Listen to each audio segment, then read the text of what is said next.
Are Muslim women beginning to wake up? Is the internet allowing them to see that Islam is a male-centered ideology where they are inferior and the property of a man? So if you're a da'wah bro, scroll. Scroll. Keep your foot on their necks. On their necks. Enough is enough. Enough is enough.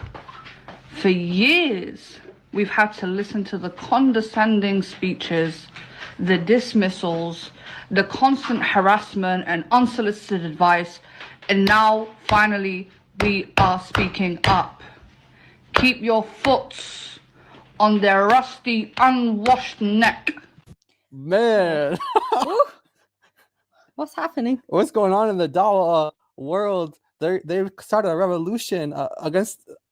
I mean, they've caused a revolution for these women to turn against them. What is going on? What are they doing to deserve this? Well, we're gonna find out what they've been doing, because this is just one of a bunch of Muslims on TikTok Wow. having had enough of what they call the Dawah Bros, generally Muslim men, wider Muslim men. Somebody who is looking to become a Muslim, why are you telling them about nails? Why are you telling them about lashes, makeup, and this and that, haram, halal, haram? Allah. I have been seeing recently brothers on the internet laughing at women exercising. Brothers talking about their wife will not have a smartphone. Some of you Won't have a smartphone. No exercising. Yep, control. So a woman can't exercise. They can't have smartphones. Yep. Okay. brothers, bro, what is happening here? What is happening here? The haram police are really on steroids. You're on the internet telling women that they shouldn't do self-defense, they shouldn't exercise. They shouldn't exercise, bro. You're laughing at women for learning self-defense. What are we laughing about? What's funny? I don't understand. What is actually hilarious? But then you'd be the same man that would blame the woman that her husband is no longer attracted to her because she's gained weight. Which is it? Let me share with you guys why do I have a deep problem with the da'wah boys on social media. For so many years, subhanAllah, I had problems with them. Majority of the da'wah boys that we have on social media, they are here basically to target and to target vulnerable people, single mothers, women who do have some mental health issues, every single vulnerable woman. What do you think she's talking about? Who's been a prominent dawah boy who has been manipulating and targeting a woman that people have said has mental issues? Sounds like she's talking about Muhammad Hijab and Aisha, It doesn't does it? sound like it. You see how this stuff it's So linked. it sprinkles down. It starts with these dawah boys up top. This is like the top of the chain, the dawah boys on the top. It sprinkles down to the TikTok Muslimas, and they don't like it. They don't like it. See, my whole thing is this, right? You have Muslim youth, in particular Muslim male youth, who are engaging in gang activity, criminal activity, murder, stabbings, right? Now, this is a really interesting point that she makes. Okay. But for some reason, the ambassadors of our community are so hell-bent and so focused on policing Muslim women. And they do it under the name of advice, right? On trying to stop fitna and whatever they say. Tell me. So fitna is temptation, guys. Fitna is temptation. So The police women. they police women. They don't say anything about the grooming gangs. They don't say anything about any of the things that she just mentioned. What do though? Hey sister. Your sister, makeup. Your makeup, sister. Your lashes. Hey, Your sister, hijab. you got some hair showing, sister. Hey sister. Your hijab, your dress, the way you look, the way you move. When a Muslim woman wearing eyelashes ever killed anybody. Tell me where a Muslim woman wearing makeup raped anybody. But the ones who are actually doing these crimes, we don't hear the same passion, the same energy, the same commitment that you guys have to policing women on actual criminals. Exactly. Why take responsibility for these animals running around attacking and raping people? There's too many of them, and they are poisoning the way people look at you. And the thing is, as a Muslim woman, I've had enough constantly having to defend myself as a Muslim woman from Islamophobes. And there were certain things that they're bringing up that are not defendable. Like, Muslim women have it both ways. We're being attacked by Islamophobes, and we're also being attacked. We don't attack. We don't attack. Well, we don't attack anyone. She sees it as it's not attack when you say to someone, why are you in this dysfunction and toxicity? Get out. Like, let's be real. It's a lot of Muslim men that are giving Muslims a really bad name. Like, name me one Muslim female grooming gang. Nope. Anyone got an answer? Anyone got an answer? Name me one woman who's sitting in the mosque screaming about child marriage. Anyone got an answer? Do you see, guys? Anyone got an answer? Do you see the shift? Do you feel the shift? They now, what these people that they're calling half brain, they are now seeing things clearly. Like, with all due respect, it's not Muslim women that are ruining the image of Islam. That's the cognitive dissonance there. She doesn't realize that what she's pointing out is Islam. Child marriage is Islam. That stuff, everything you pointed out is Islam. But hopefully you'll get there soon. Hopefully you'll see that soon. So instead of holding us accountable for what I don't know, go and speak to the actual criminals who are giving us a bad name, harming other Muslims, and harming innocent people. As much as the idea of this disgusts me, I want to talk to men for a second. So y'all come onto the internet all the time and you talk about how men are the protectors of women, right? And how you have to remind your sisters about hijab and you have to remind them about their modesty. So protectors, where are you when these men, these dawah bros that you love so much, engage in smear campaigns of hijabi women? Why don't I ever see y'all in the comments telling these men, hey, that's not okay? Giving these men Islamic reminders of how they should treat women, that actually defend these women that these men are bullying and harassing relentlessly. Why do I see men like Ali Dawah baselessly accusing women of being adulteresses, of being homewreckers, calling these women names, making fun of their appearances, and instead of seeing the protectors coming to the front and telling them that this is not right? Brothers and sisters and dear friends, it's your local misogynist Ali Dawah, the woman-hating man. Yes. Let's check this out. The real reason these men are so angry at me, are trying so hard to drag me down, are coming for my eyelashes, is genuinely because they are so wildly attracted to me. Imagine marrying a woman like her, you know, pack the baby, have the baby and leave. Divorce is showing your self-worth. All men are the same. Attacking men all day, every day. I cannot, me? Yes, I want to marry you. I want to take you as my second, third, fourth wife, whatever you want to do. I cannot wait to be married to a woman like you, 100%. I mean, the appeal is so appealing, especially with those eyelashes that you have, sister. Like you said, though, when I talk eyelashes, it's because I'm in love with those eyelashes. But if you blinked a bit faster, you start flying away. Oof. Whoa. You see, guys? This is the love that the protectors have for the woman. Do you see now why the women are angry? Do you see now, guys? Do you see why women have had enough? Because this loser here, he's like, oh, I can't wait to make you my second, third, fourth wife. Like, he's above her and she's auditioning to him. Do you see? Like, he was saying, oh, I can't wait to make you my wife. Like, I can't wait to take you off the shelf. Muslim women, you don't know the power you have, honestly. These men without you are nothing.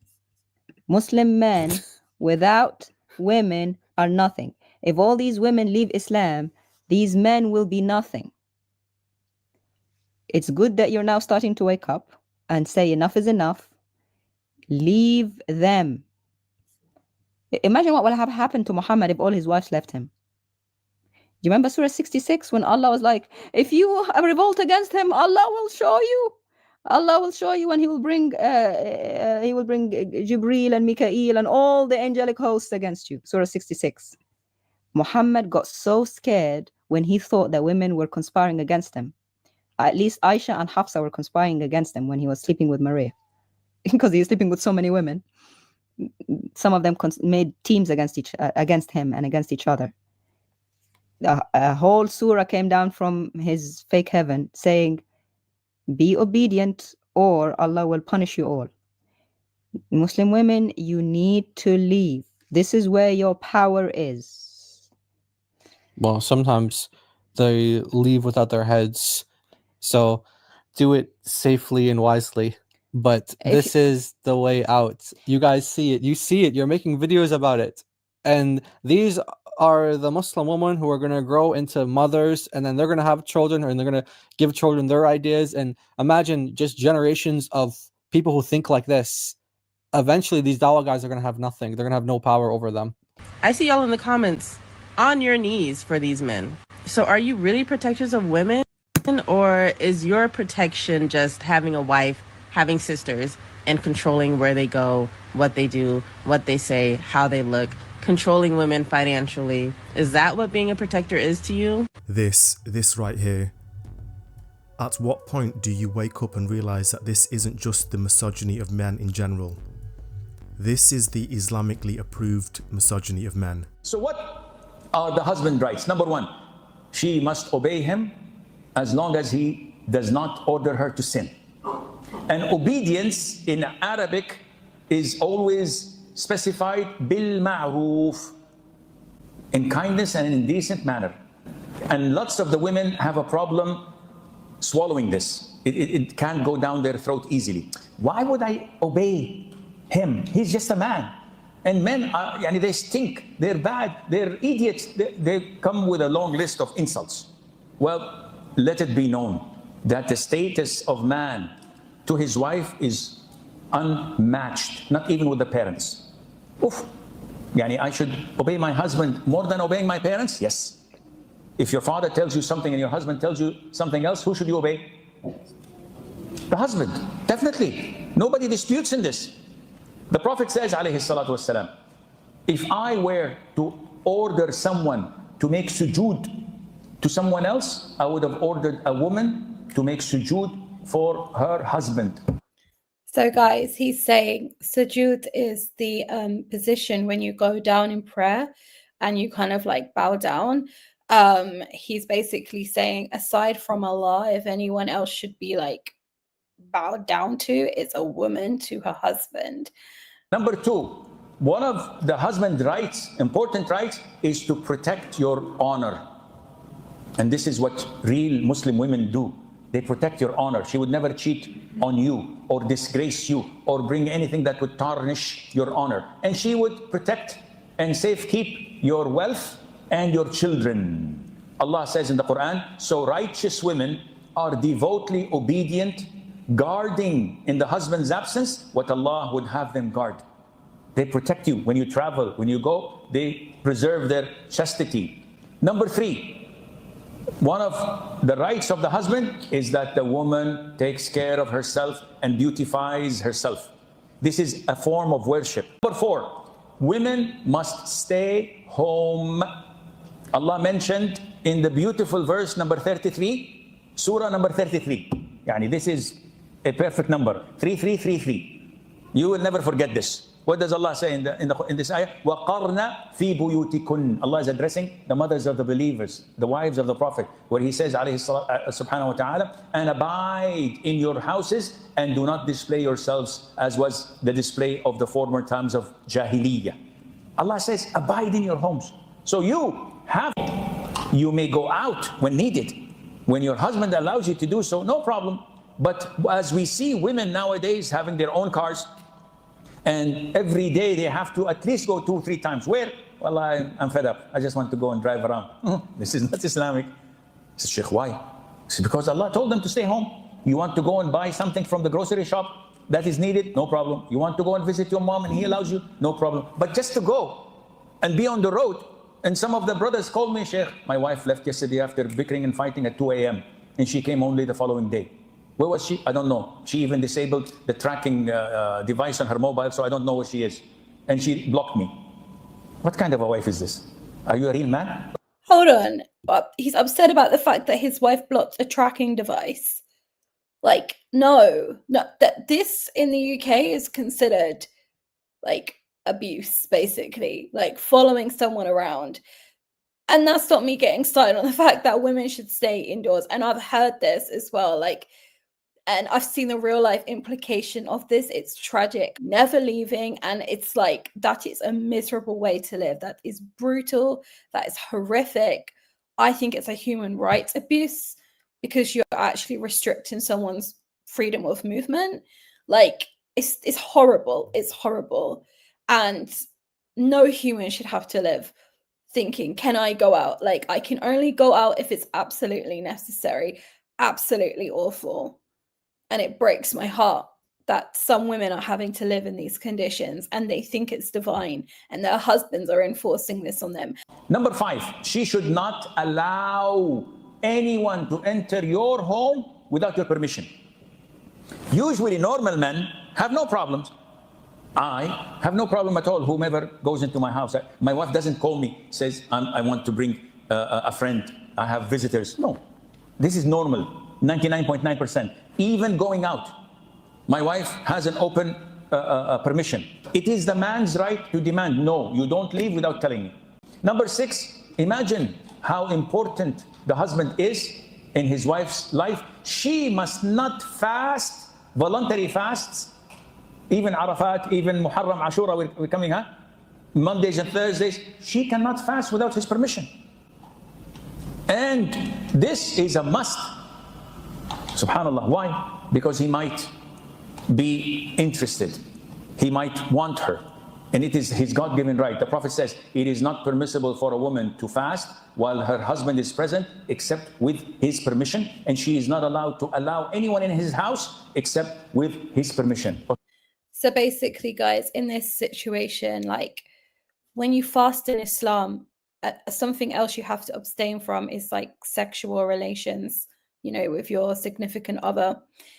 And basically, a woman cannot fast without permission in case, you know, her husband wants some action and, you know, God forbid, she might not be in the mood, and that's actually not acceptable. She is obliged, it's a must, to answer his call when he calls her for intimacy, any time of the day, no matter what the circumstances are. And if she doesn't, Allah will curse her. The Prophet says, when a woman goes to bed abandoning her husband's right of intimacy, the angels curse her until she comes back. And when the angels curse, do you think Allah will respond or not? Of course. It's a serious thing. Yes, if there is hardship, if there is harm, if she's sick, if she's unable, yes, she has a legitimate excuse. But what is your excuse? Well, I don't feel like it. Yesterday I told him, take me to my father's house to visit. He refused, so I'm punishing him. Khalas, get ready for the curses of the angels. Wow, that was a huge serving of coercion there, right? That's some serious psychological manipulation. Dawah men and their sickening ideologies. These Dawah guys. The reason why these Dawah bros... These Dawah guys. They're a Dawah figure. Yes, us Dawah guys. We're really evil. I don't like the Dawah bros. Quite frankly, hate them. And I also hate a lot of these celebrity imams that shows up on my FYP and social media. Because I don't give a about you having a random yelling discussion with some atheist proving who created the Big Bang. Who gives a when was the last time I heard you talk about domestic abuse? When was the last time I heard you talk about child marriage laws in Somalia, Iraq, and when was the last time I heard you talk about the education ban in Afghanistan on girls? An actual gender apartheid. Exactly. When was it? Matter of fact, I should not expect it from you because you support it. You support child marriage. You support what the Taliban are doing in Afghanistan. You support women not getting education, being completely subjugated to their husband. And matter of fact, I've heard it in like mosques here in LA. Like if your imam start talking about like unrestricted obedience to your husband, walk away. Stand up and walk away. God's messenger saying, if I were to order anyone to prostrate himself before another, I would order a woman to prostrate before her husband. These women, they're screaming out for help and nobody's helping them.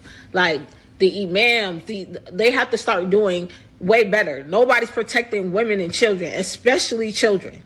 Y'all are not saying anything about it or doing nothing and talking about everything else, no benefits. Just talk about just arguing with people about no benefits. But y'all not talking about the issues of what's going on within the Ummah.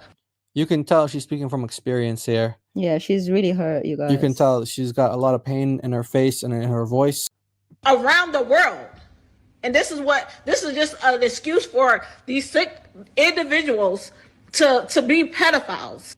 And you can't speak out and about any other religion if you're not going to speak about your own religion. What's going on in your own backyard?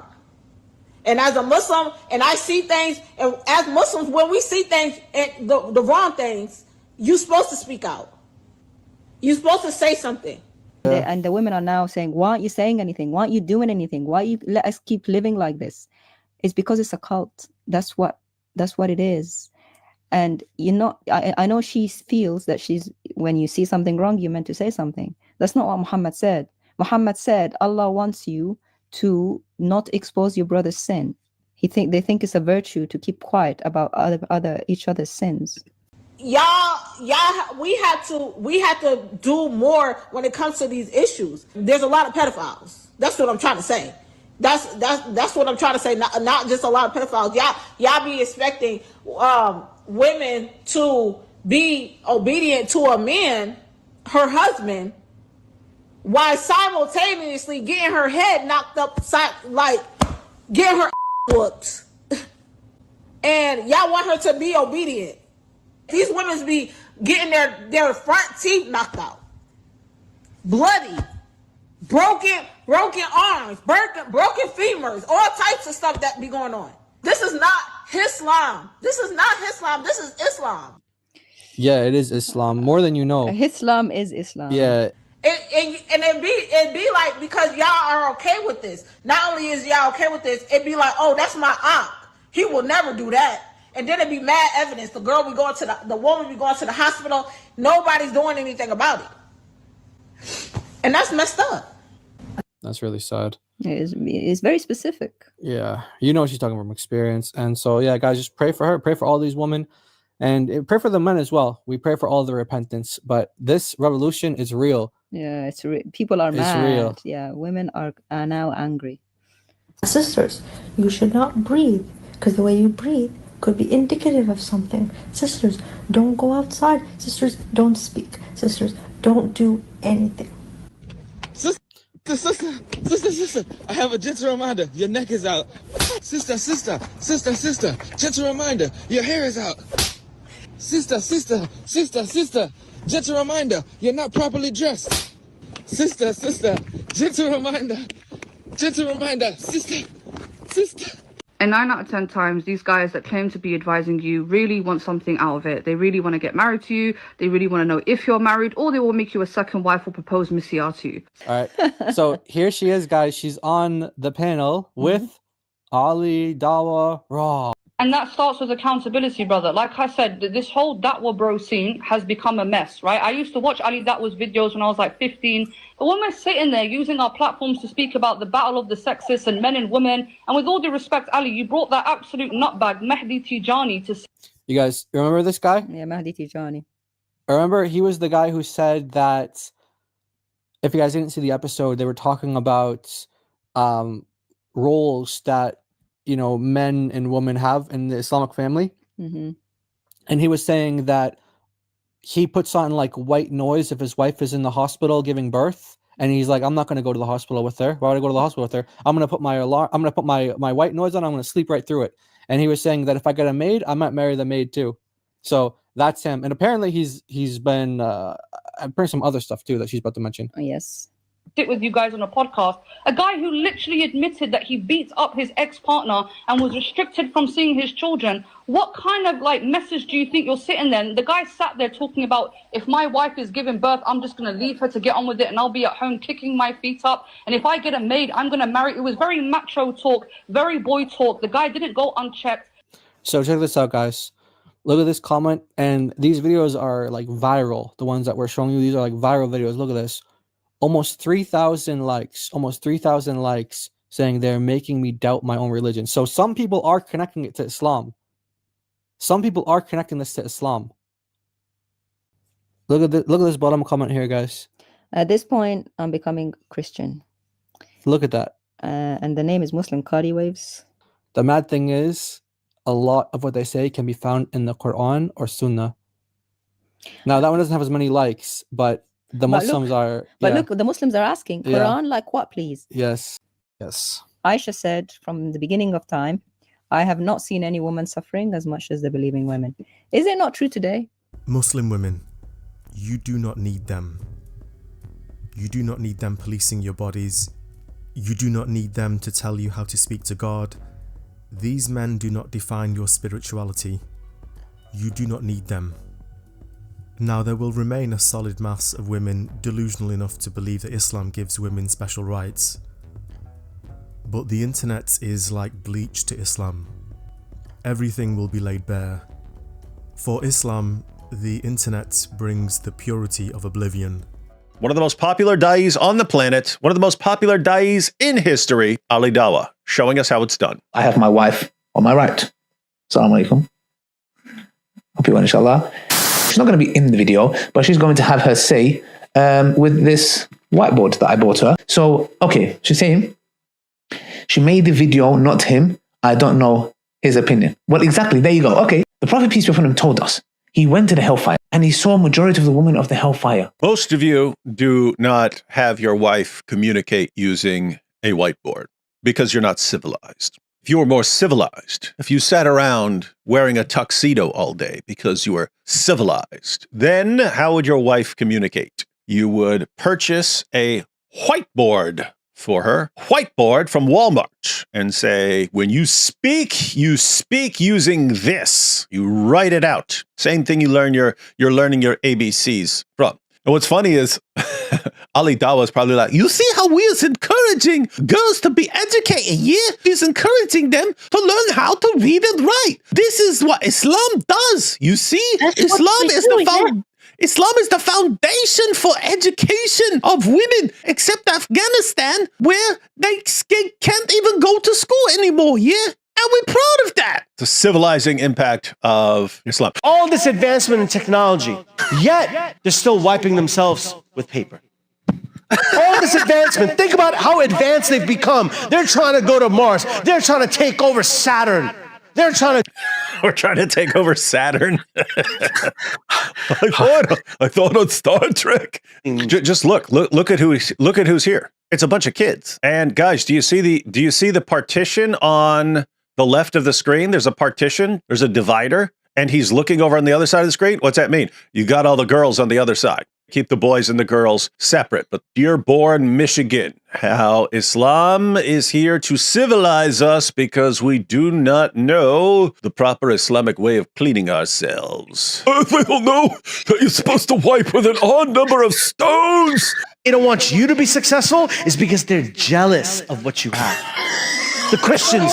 Did you hear that? Hey, he said we're jealous. That's why Allah has sent us to civilize these people. It's weird. These guys have simultaneously have a superiority complex and an inferiority complex. They have this, we're better than them, and yet all evidence shows otherwise, and therefore we have to explain why, in spite of appearances, we're still superior to them. And so the questions that are being raised in the minds of lots of young Muslims is, hey, if Islam is so great, why did all your parents flee to Western nations? This actually does bother them. And so you have to explain, no, this is all part of the plan. Oh, we're here because, I mean, my goodness, they're still wiping themselves with paper. Welcome to civilization, Budro.